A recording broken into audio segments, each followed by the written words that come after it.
Hello, my name is Russ, and this is Russ's Movie Corner. As you can see, I'm sitting in front of my movie wall.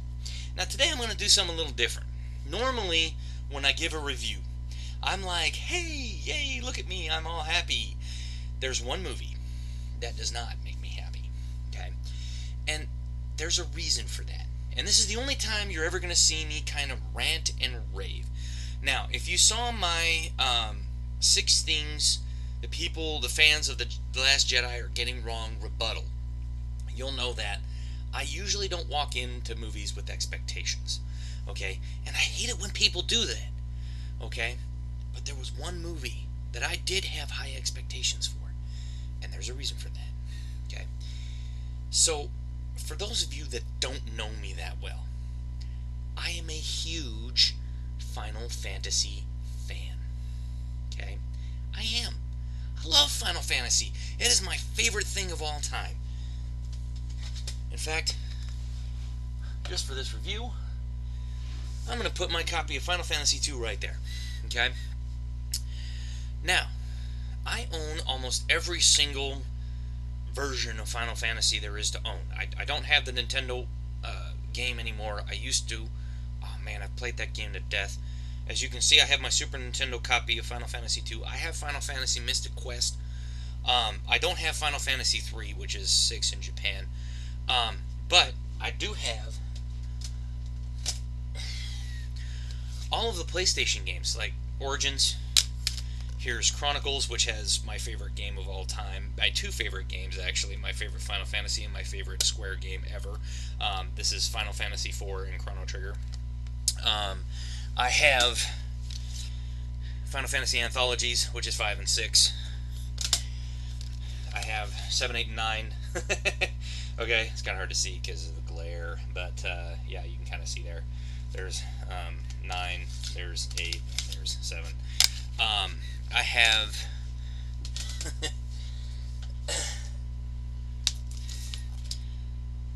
Dirge of Cerberus, 10 and 10 2, 13, 14 Realm Reborn. I'm a huge Final Fantasy fan. In fact, I own not one, but 2 copies of Advent Children, just because I had to have the Blu-ray, because the Blu-ray has blood and extra scenes which actually explain the plot a little bit better. I'll get to that someday. And then I also bought, I haven't actually sat down and watched this yet, I really need to. The reason why I haven't is because I don't own a PS4 or an Xbox One, so I haven't played Final Fantasy 15. I've tried playing the Pocket Edition. I even bought all of the episodes, but the stupid servers wouldn't give them to me, so I was kind of miffed. So honestly, I haven't really played 15 yet, so I haven't had the wherewithal to say, you know what, I'm gonna sit down and watch it. So yeah, eventually I'll get to this one too. That being said, okay, back in the early 90s, actually mid 90s, around the time that Final Fantasy VI was coming out in Japan, and Final Fantasy VII was kind of on the horizon,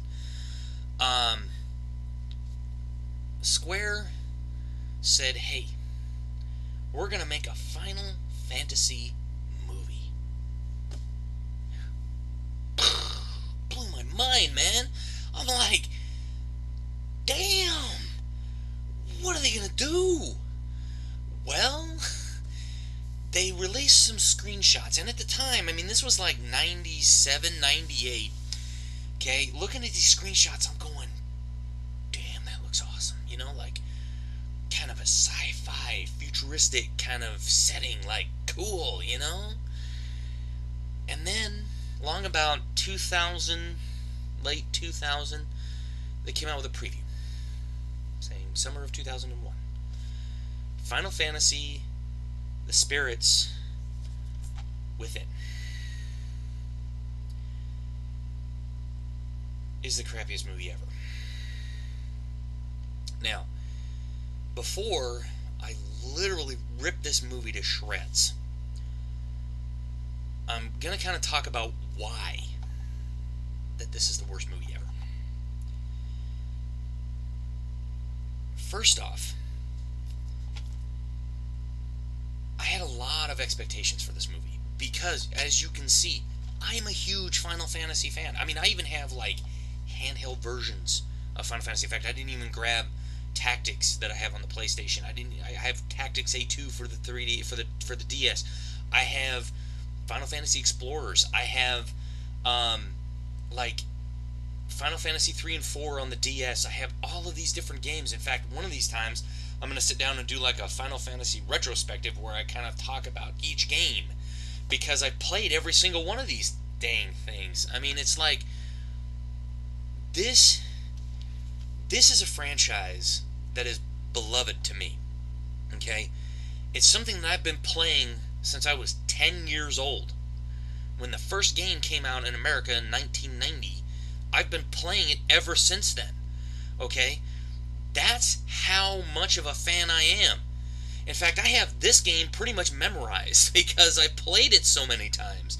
I love it. This is my favorite Final Fantasy, by the way. I think I mentioned that before. Final Fantasy IV is my favorite. So, this movie, there was no excuse for how crappy this movie is. Before I delve into it, okay, before I jump in and just rip this movie to shreds, I'm going to talk about the positives. There are a couple positives in this one. Number one, first positive, okay, the CGI is excellent. It holds up today. Like, if you go and watch this film, okay, and you can find it pretty readily around, it's really good. Like, for 2001, I mean, that was back when CGI was still kind of, like, the only photorealistic ones we had at that time was Stuart Little, okay? That was it. Like, one character they could animate that well. This entire movie is CGI, which is ambitious for the time, okay? I mean, this, like, you can see it on the cover. That, it's kind of hard to see with the glare, but that is, I mean, that's what the characters are. I mean, they are literally, they're entirely CGI. And it's good. Like, it is excellent. Now, the DVD has a lot of making of featurettes where they kind of talk about how they made the films and how they did things and stuff like that. It's amazing. Like, you know, yeah, the characters move kind of stiff. I will say that. You know, compared to, like, a lot of the successive movies like Spider-Man and Daredevil, where they have the characters moving super quick and moving more natural. This movie, they move a little stiff, I will say. But, I mean, literally the animation, like, they got liquid in the eyes. They have the eyebrows. They have hair that moves fairly natural and looks fairly natural. The clothing, they solved the clipping issue with the clothing so that the clothing didn't actually disappear into the arms and into shoulders and having muscles poke out and stuff like that, which was a problem with early CGI games and movies. If you watch them, sometimes you get artifacts that clip through bodies and different things like that. So it's good CGI. It's good animation. The backgrounds, the props, everything was done really, really well. Okay. The voice acting is top notch. There's Keith David, there's Alec Baldwin, there's Ming-Na Wen, Steve Buscemi, Perry Jelpin, Ving Rhames. Wonderful voice acting. Donald Sutherland, James Woods. Really, really well done voice acting. Can't save the movie though, unfortunately. And we'll get to that in a minute. But yeah, the voice cast is top notch. Perfect. And the soundtrack. The soundtrack is really good. Elliot Goldenthal, who has composed some movies like Heat and some other movies like that, he also did Batman Forever. He has a distinctive style. And it's interesting because for this movie, he makes it sound like a game and like a movie meshed into one. It is weird how he does it. I do not know how he does it, but it's one of my favorite soundtracks to listen to. I will pop that sucker in and just listen to it because it is really good. But that's where the positives end. This movie. So for me, plot, character development. Okay? Those two things. You have those two things, I will love you forever. Okay? 90% of the movies out there, okay, have that.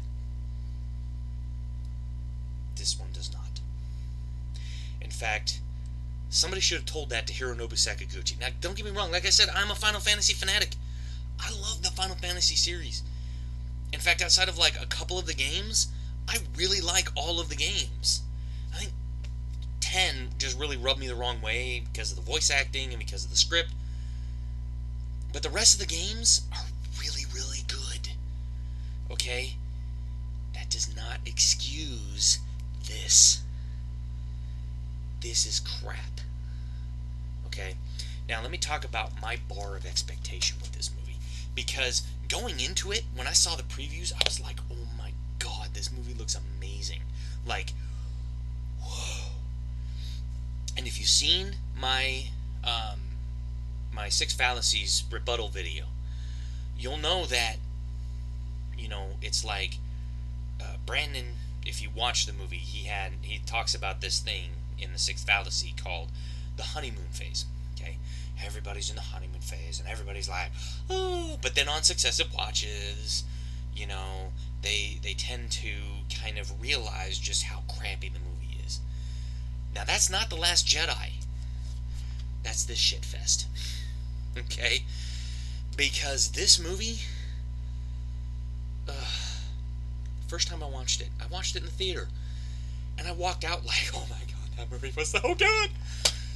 But then, like, the third time I watched it, that honeymoon phase wore off. And I had it on VHS. That's how old this movie is. I had it on VHS before I had it on DVD. I bought it. I watched it. And about the third or fourth time that I saw the movie, I think it was about the third time on VHS, which would have put it at about that time, I kind of went, God, there's no plot. The hell? Why? You ruined my vision, man!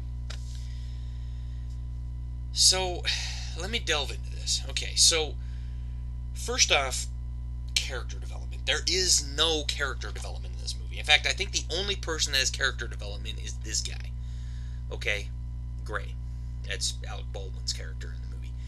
He's the only one. Okay? And it's a minor little teeny thing. It's not much. Because in the beginning he's kind of like, I don't believe in all this shit. And then at the end he's like, no, don't back out on me now that I finally believe. And that's the only character development in the whole entire film. Okay? There's no character development on anybody. Okay? Aki Ross. Okay, she's not a different Aki Ross at the end of the film than she was in the beginning of the film. She's still the same person that she was. Okay, everybody's the same, and so there's no character development whatsoever in this movie, and that's what really kind of kills it. Is nobody grows throughout the film. Like, you know, Aki doesn't become a different person as she progresses. She's the same idealistic young woman. Dr. Sid, played by Donald Sutherland, he's the same. He's this cynical old man, and he's still this cynical old man at the end of the film. And you know, the only thing is, his theory was proven true. Oh, whoopee-dee-doo.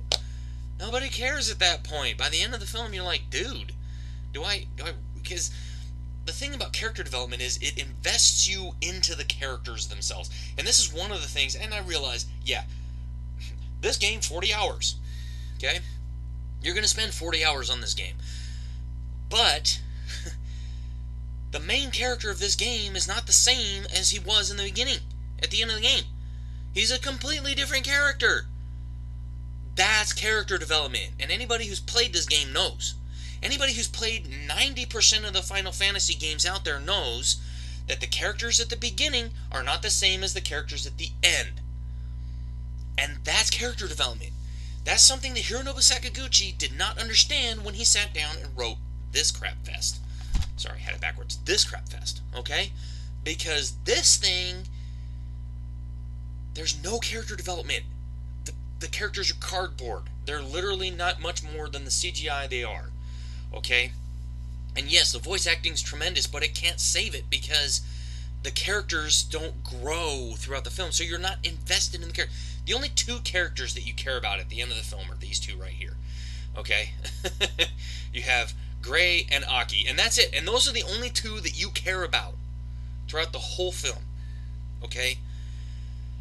And the thing is, when I get to the story, we'll kind of explain what happens, but the thing is, with what happens in the story, you can't get invested in the characters. So now I'm going to delve into the story a little bit. So, the story starts out, okay? Aki's having a dream. Then she wakes up. You find out it's the year, like, 2065. And, Earth is besieged by these alien phantoms. Alien invasion thing. Okay? Literally, they're ghosts. That's it. That's all you have to know. Okay? And so, she's going down into old New York to rescue a plant. Why? We don't know at this point, okay? We just know she's going into old New York. So she goes into New York, she gets this plant. On the way there to get the plant, she's intercepted by Gray and his squad of misfits, played by Perry Jelpin, Steve Buscemi, and Ving Rhames. There you go. So they get the plant, they get out, Gray gets infected, she saves Gray, and then she goes off with Dr. Sid. They talk about this whole thing where what they're trying to do is they're trying to get together these spirit waves, okay? So they have these spirits found in plants and animals and humans and different things like that, and it's what kind of created their whole technology tree, which they have these little barrier cities, and they have these energy shields around them that protect them from the things coming up and from the spirits coming up and hitting them and stuff like that, from killing all the people, because they can basically steal souls out of people's bodies. It's kind of a weird, convoluted thing. So anyway, so she found the sixth one. Then Gray comes along. So then they have this council scene. She has another dream. Then they have a council sequence where we're introduced to General Hein, the villain, and he's all, we need to use the Zeus cannon to blow up the world. Okay, fine, you want to blow up the world, blow up the world. So then, Dr. Sid says, well, we're currently building a weapon that's going to counteract the phantom energy and wipe it out. And of course, Hein's like, whatever, man, screw that. So then he, basically challenges Dr. Sid. Where's the proof of this? And then Aki goes right here, and she touches a chest plate that she wears that projects a hologram of a phantom living inside of her. So you find out she's the first spirit, and then they've been collecting all of these different spirits to complete the wave. They haven't completed the wave yet because they need to find the remaining two spirits. They have to find 8 spirits to finish this wave that's going to cancel out the phantoms. So then, Gray gets assigned to accompany, gets assigned to watch Aki. Aki is then scanning the city for the 7th spirit, and she kind of tells Gray the whole story of what happened to her and all this other stuff. And then they went to... So then they go out to the wasteland. So they're out near Tucson, where there was a barrier city, but before they could get the bioetheric energy, which is their energy source, their anti-phantom energy source, to work, the city fell and it was infested by phantoms. And so there's like these huge phantoms, these metas, what they call them metas. They're just gigantic animals. And this is one of the best sequences in the movie. Is like, you can almost see, like, as they're like shooting their guns, you can almost like see the little numbers ticking away. As a gamer, like, I could just almost see like 99, 99. Like, that boss has a lot of health, man. You're gonna have to really kill him. You have to do a lot more damage than that. But there is a really cool sequence where Perry Jelpin's character is running along, and she turns around and she like powers up her weapon. So basically, she just like charges up her power pack, and she just turns around and just unleashes this gigantic shot right into this big flying phantom, and then he blows up, and you're like, damn, that was cool. But again, that's just like one moment in the film out of this whole entire convoluted, really weird, stupid plot. So anyway, so they do that. They save Aki because she starts having a reaction. The phantom inside of her starts having a reaction to the other phantoms, basically calling them in. The two men that accompany the squad, the two new men, you don't see their faces. They're just guys. They're cannon fodder. They die. But they well, no, I think one guy survives. But anyway, so then they rush back to New York. You find out Aki's dying, so then Gray has to go inside of her head to kind of keep her alive. So he goes in and he finds out about the dream. So then they get arrested, and then General Hine comes up with this stupid plan. Why is it the villains always come up with the dumbest plans? To lower the integrity of the barrier just enough to allow the Phantoms to get inside the city so that they can convince the council to use the Zeus cannon. Okay? Instead of just walking up and saying, one of my men died, this squad barely made it back because this woman's infected by a phantom, so we need to use the Zeus cannon to blow up the phantoms. He decides to basically kill the city, which he does, and then the council evacuates, and he goes up in a ship, and meanwhile, the people that were the squad, the Gray squad plus Dr. Sid and Aki, are in jail, and they have to try to get out. Well, the city starts to fall, the power goes out, so they're able to escape, and then begins what I like to call killing every single main character. Yay! Don't you love it when they do that? Oh, wait. No, they don't. Not usually. Usually, okay, so for the instance of Harry Potter, yes, they killed a main character from the fourth book, Cedric Diggory. They did that because that would give Harry sort of a, like, oh my god, I watched a guy that I just spent a year battling against and becoming friends with die in front of my eyes while I was helpless. Okay? And so it gives Harry that sort of a thing. But this is sort of like needless deaths. Okay? And I'm going to come back to this point in the film when I go how they should have ended it. Okay? Which I will get to. Just give me a minute here. So they have to go through a building, basically, to get to the hangar because their path is blocked. It's convoluted. And so they do, and one of the guys, played by Ving Rhames, I think it was Ryan is his name, he gets impaled by an object. So they're like, hey, we're going to cut him out, we'll seal him up, and then we'll get him on the ship, and we'll get out of here. So they give him a gun. He's got this big gun. Then they leave him. And then they kill off Neil and Jane, which is a huge mistake. Because Neil was probably the best character in the whole entire movie. I love Steve Buscemi. He's a wonderful actor. And his character in this film is like the highlight. You're like, oh my god, Steve Buscemi, and he's wonderful. And then they kill him off, and you're like, seriously? Really? So they kill off Jane, they kill off Neil, which is Perry Jelpin and Steve Buscemi. And then Ryan dies. So then Gray's like, get out of here, Aki, I'm gonna, he basically sends the ship into space. He's like, I'm gonna kill this big phantom. They have this big meta phantom that's coming out, and he's trying to shoot it and trying to do things, and she brings the ship back. He jumps up, Sid pulls him on, they get up to orbit. Then they have this sort of a scene between Aki and Gray, where it's sort of a love scene in space kind of a thing, which is really pointless. Then they show Hine, who's like contemplating suicide, and he decides not to contemplate suicide, but he decides to go to the Zeus cannon, which is kind of a pointless scene. Like, the first time I watched it, I was like, wow, that was actually kind of a powerful scene. But then on successive watches, I'm like, why was he trying to kill himself? Like, literally, he got what he wanted, you know?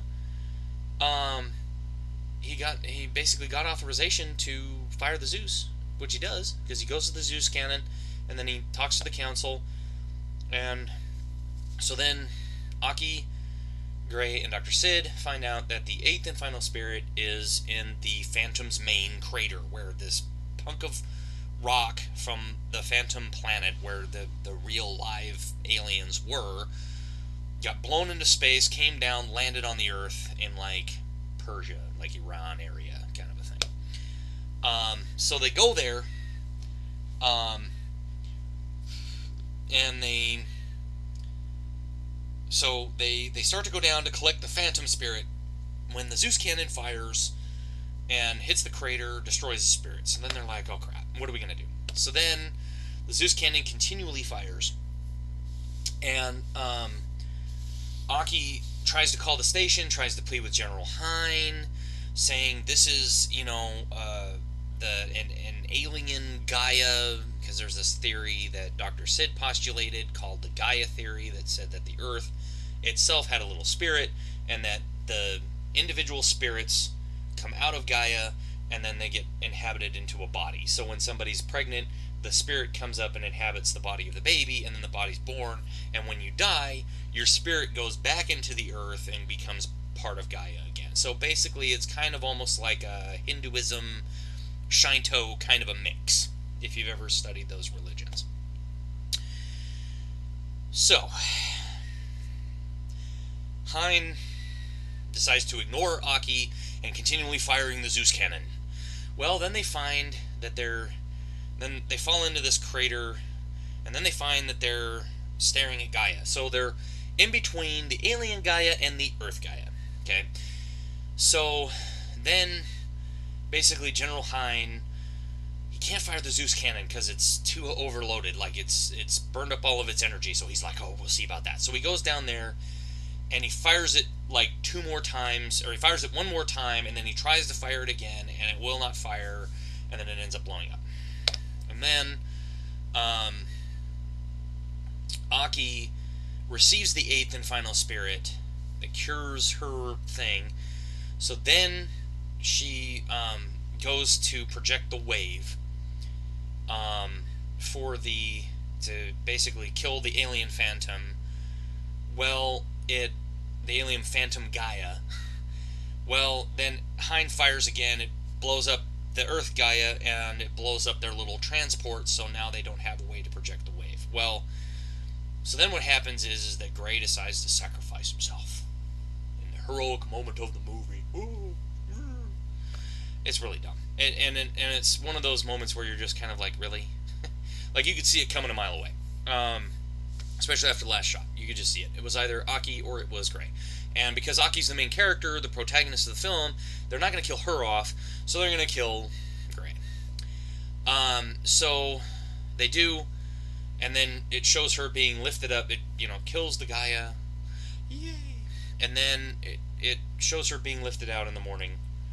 And then the camera, this is one of the things that was kind of puzzling to me, is the camera kind of pans in on Gray, and you're almost expecting him to, like, open his eyes. But he doesn't. And then it shows this hawk, and then it goes into the credits, and you're like, well, then what the hell was the point of showing his eyes? I thought this was Final Fantasy, not Final Reality. So, again, it's just like,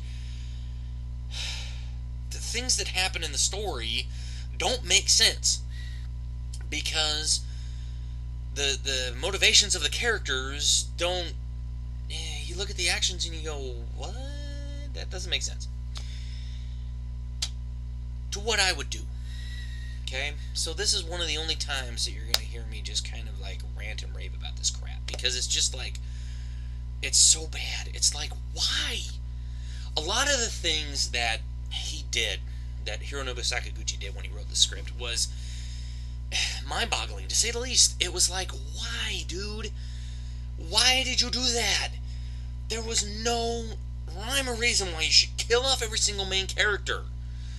Like, you were just getting invested in Jane and Neil and Ryan, and then he kills them off. Now, Ryan I can understand, because he was kind of the superfluous one, I guess you could say. Like, he was just the big bad, you know, like, look at me, man, I just got a big gun, I'm just, you know? Yeah, I wouldn't have cared. I mean, I probably would have been like, oh my gosh, he died.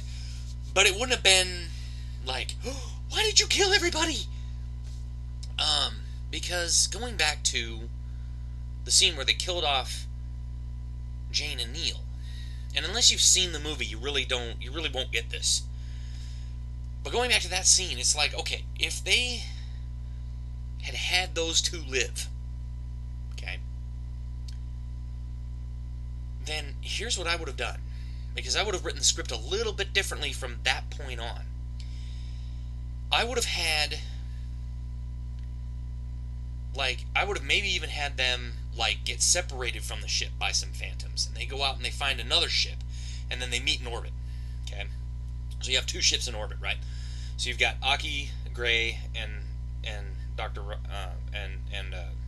Dr. Sid. And you've got Ryan and Jane, or Neil and Jane, I mean. Okay? Maybe they could have even saved Ryan. Who knows?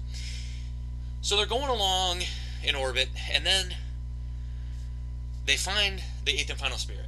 And then they find that the Zeus cannon is positioned above it. And they're like, oh crap, General Hine is going to fire on that. We got to stop him.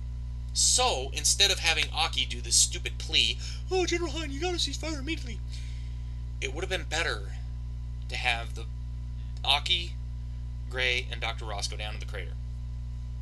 Sorry, Dr. Sid. And then Jane and Neil go to the Zeus cannon. Okay? And maybe Jane and Neil go down and, like, try to sabotage it, the Zeus cannon. And maybe he gets off a couple of shots before they're able to do that. So it does bring some tension. And they can fall down inside. And then what happens is that they get off right before he pulls the lever that blows the Zeus cannon up.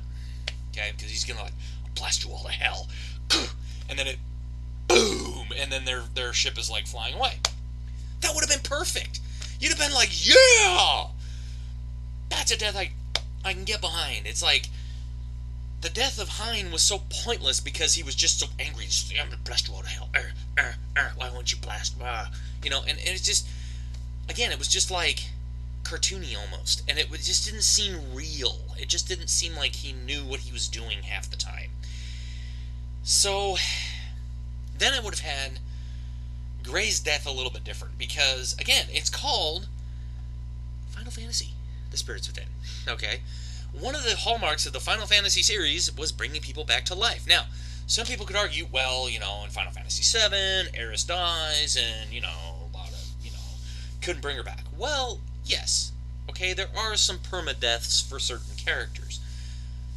But by and large, if one of your character falls in battle, okay, you can use an item and it brings them back to life.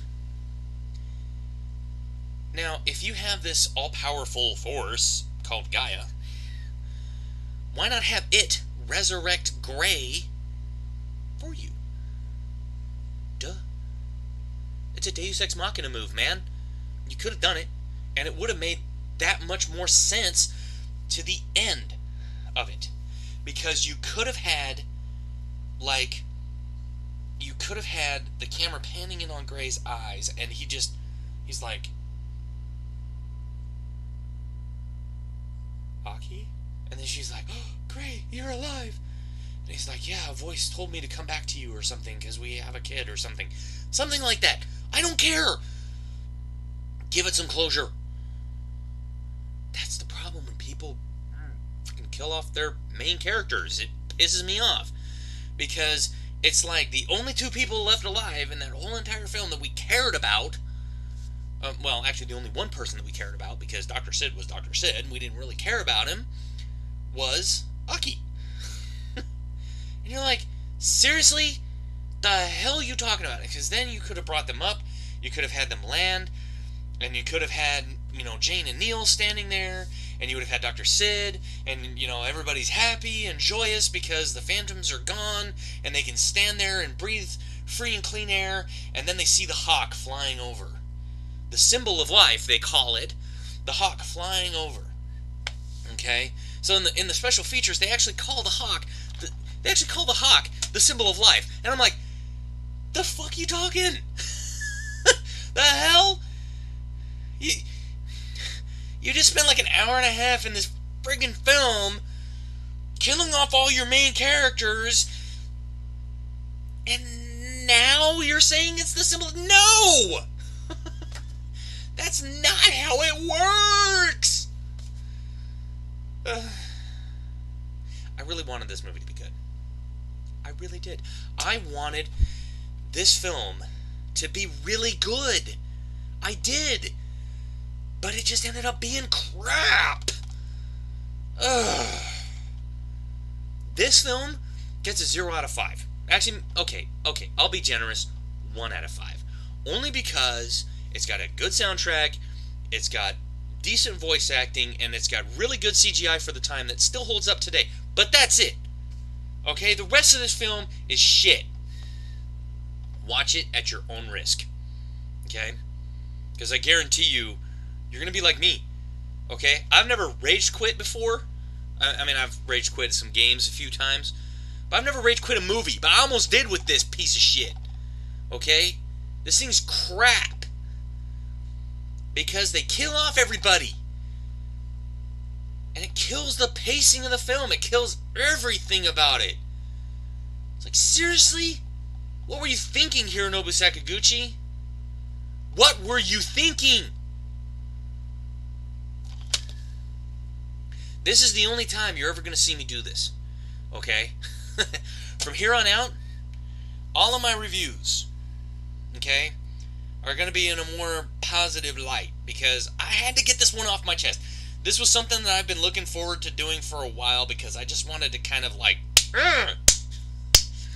I was sick of it. Okay? Kind of like with my 6 fallacies rebuttal and the 15 things Screen Rant article rebuttal. Okay? It torques my gears. Because I'm a fan. That was my bar of expectation. I was a fan of these. All of these. Okay? I'm a fan of Final Fantasy. I love it. It is my favorite JRPG series of all time. Okay? And I love it. I just... My bar of expectation was so high for this film. I really wanted this film to work on so many levels. And the first time I saw it, I'll say this.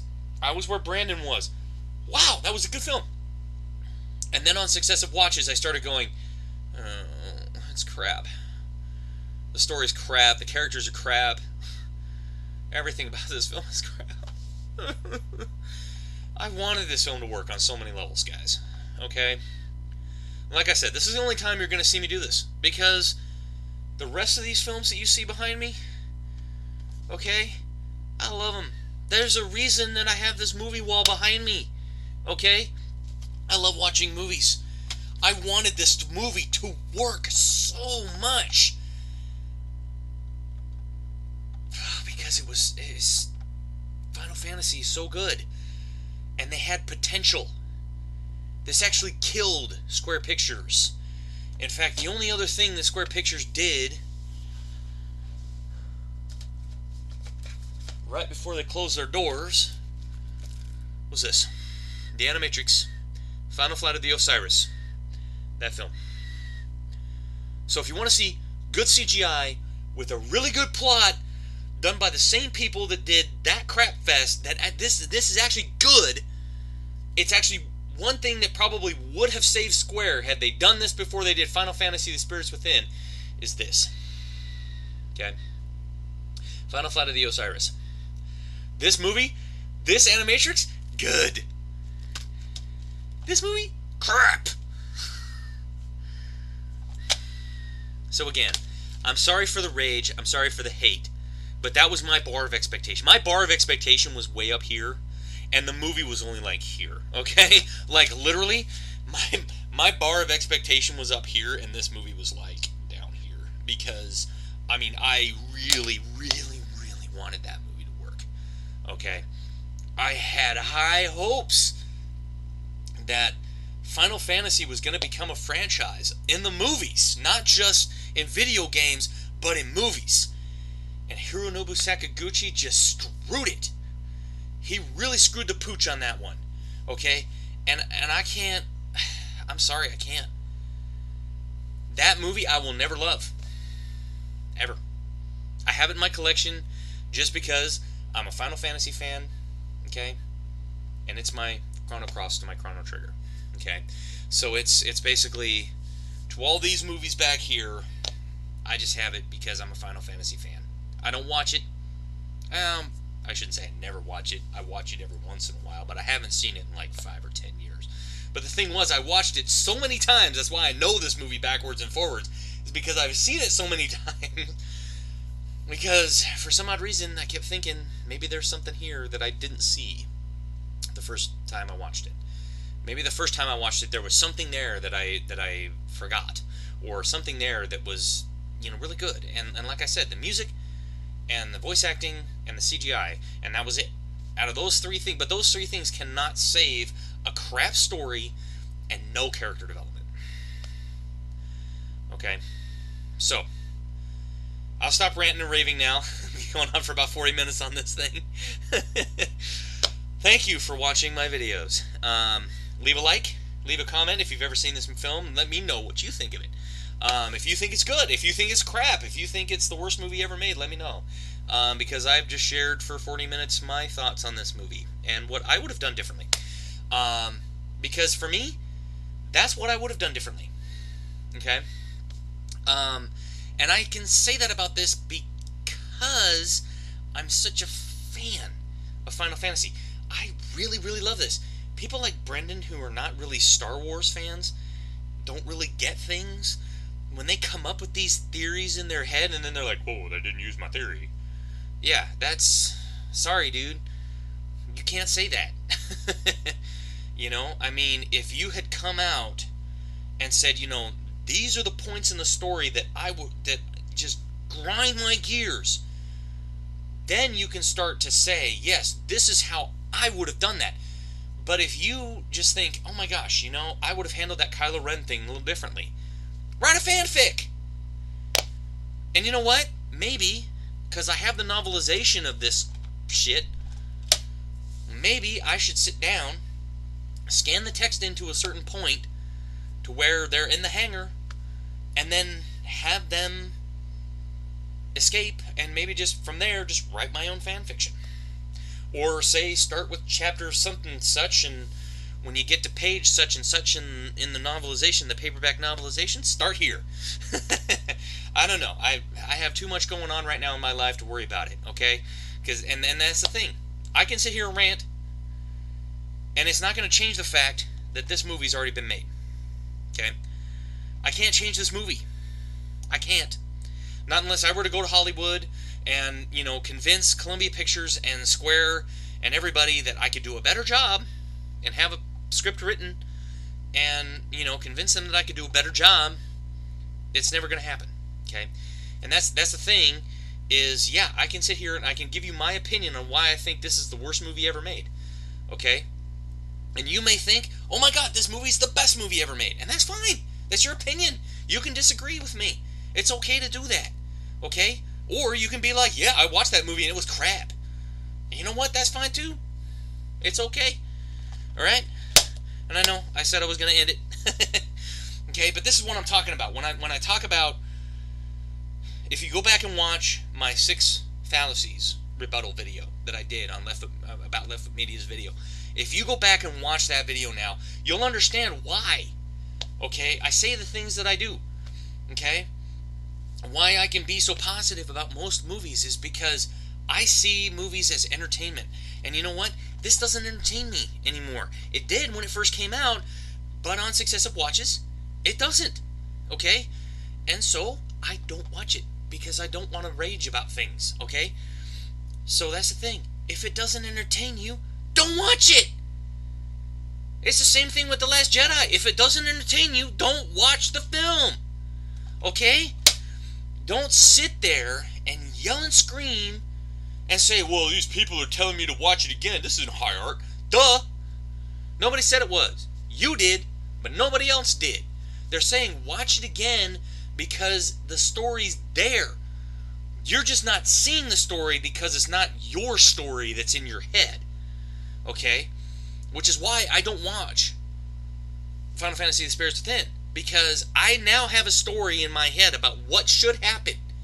Okay? And whenever I watch it, that's what I want. So I don't. Okay?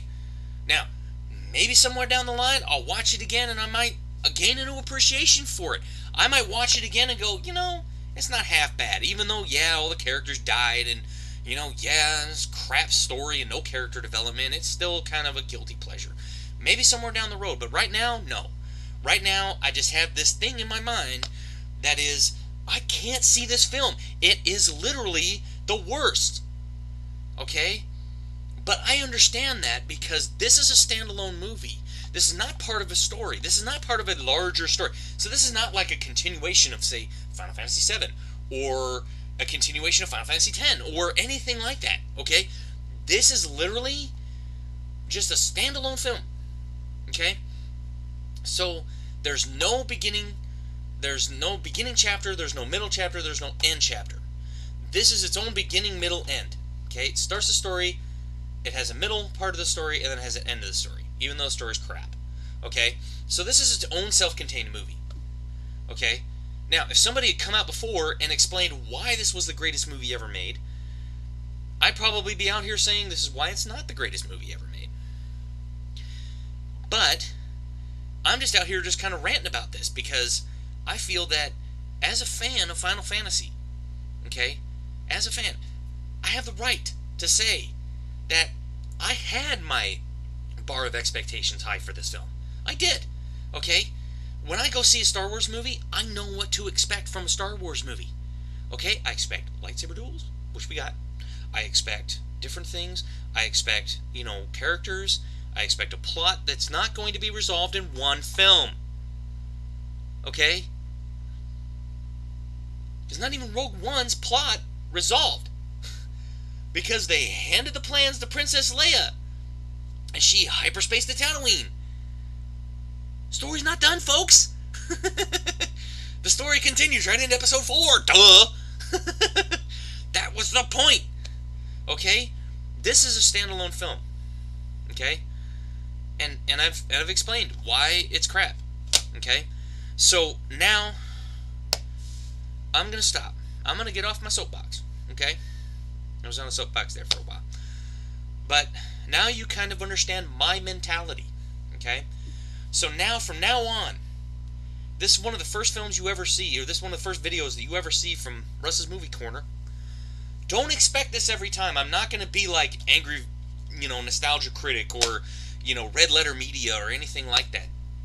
I'm usually a very positive person. This, I just wanted to get off my chest. I've been thinking about this for about 5 years now. I'm dead serious. I've been thinking about doing this. I watched the Nostalgia Critic and I thought, man, I could do that with Final Fantasy Spirits Within. So, I just wanted to be able to kind of express why it was crap. And so, next time on Russ's Movie Corner, I will have a new DVD review and a new movie review. So keep a lookout, subscribe, like, comment, do everything down there, and I will see you later.